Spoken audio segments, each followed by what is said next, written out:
Good morning students. कैसे हैं बच्चे आप लोग? मुझे आशा है कि तुम लोग बहुत अच्छे होंगे और घर पे सुरक्षित रहकर पढ़ाई कर रहे होंगे। मैं आज क्लास 9 सब्जेक्ट आईटी से रिलेटेड टॉपिक पर डिस्कशन करूंगा। यह हमारा दूसरा वीडियो है। आप सभी अपने पास कॉपी और पेन लेके बैठेंगे। मैं कुछ नोट्स बनाया हूँ जो मैं अभी आपको विजुअल दिखाऊंगा, इसलिए आप लोग तैयारी करके बैठें। तो आप लोग रेडी हैं? Are you ready for do this? Okay.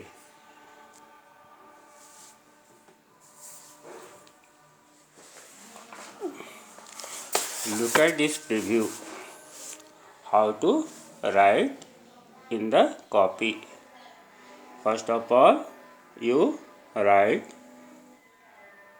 the title of IT Part A, Employability Skill.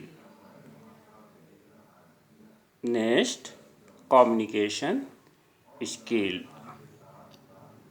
Write down.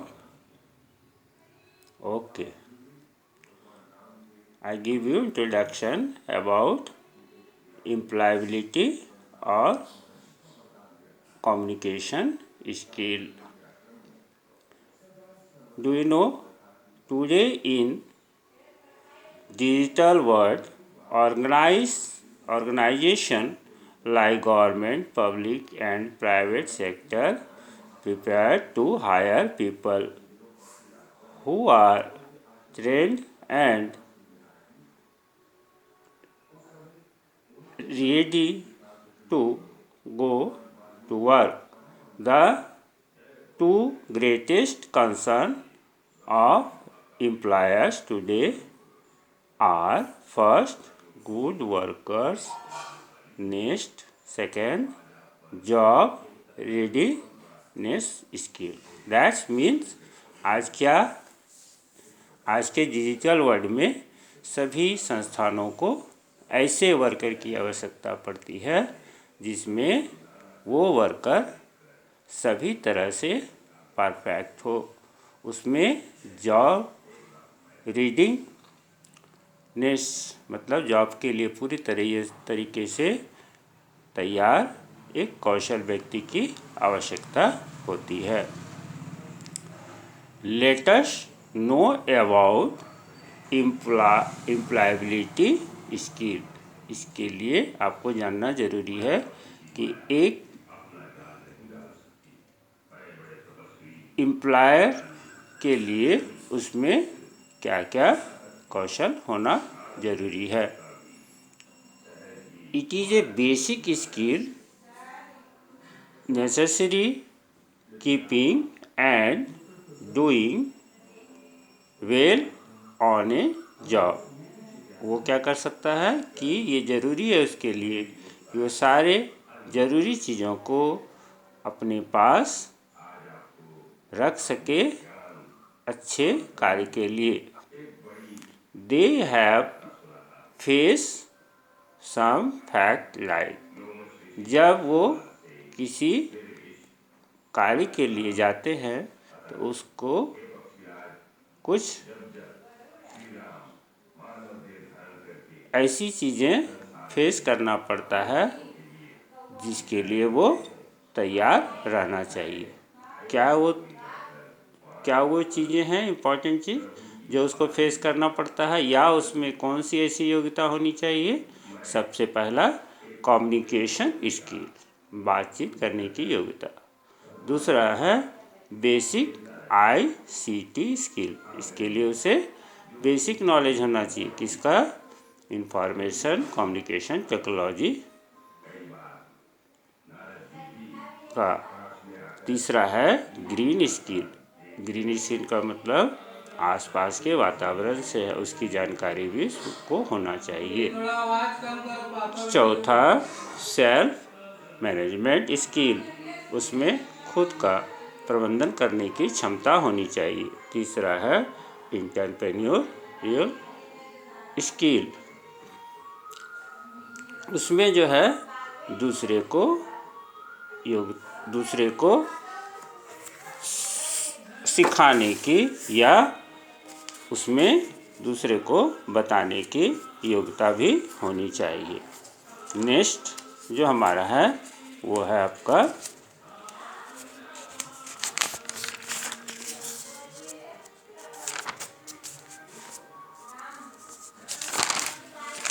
तो ये 5 जो है उसमें बेसिक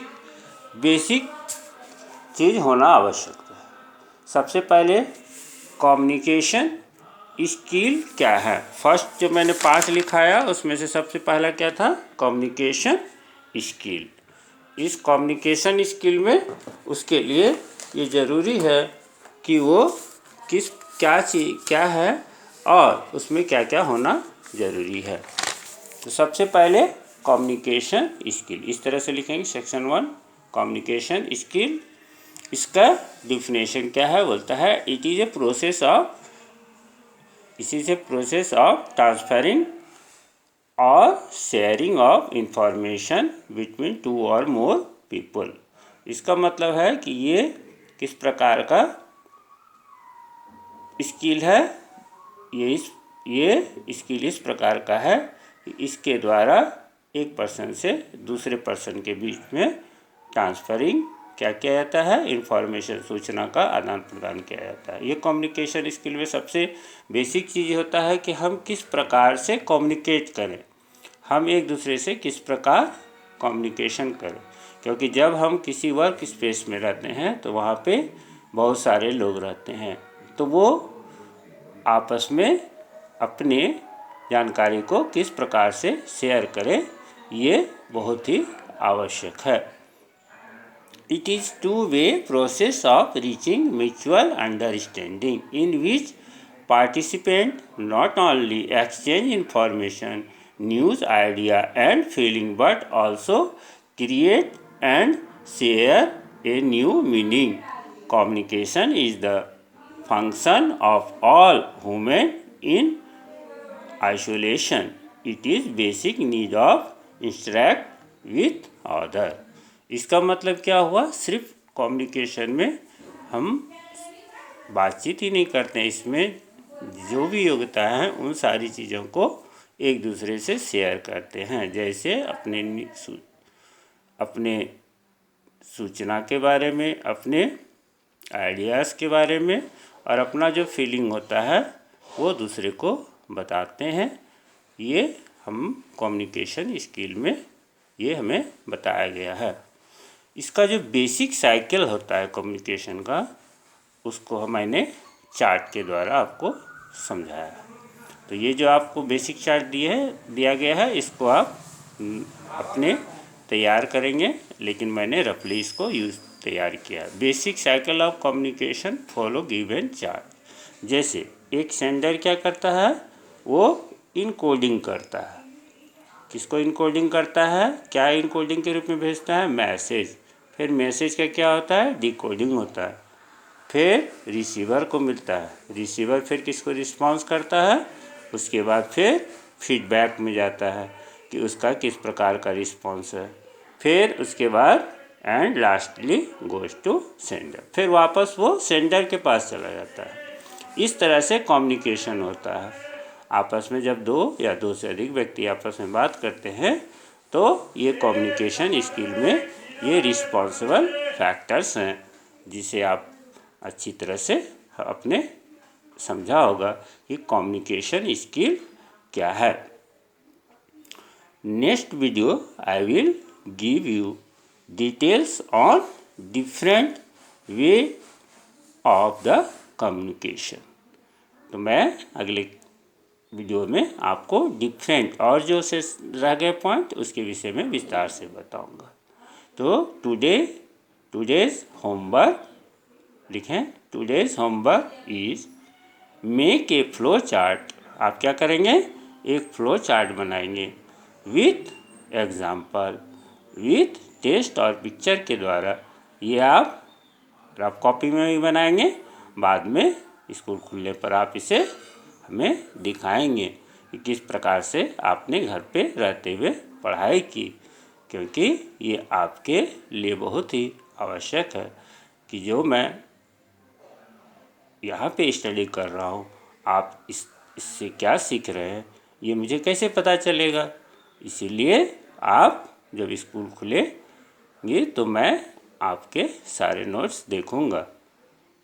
मिलते हैं अगले वीडियो में। Thank you.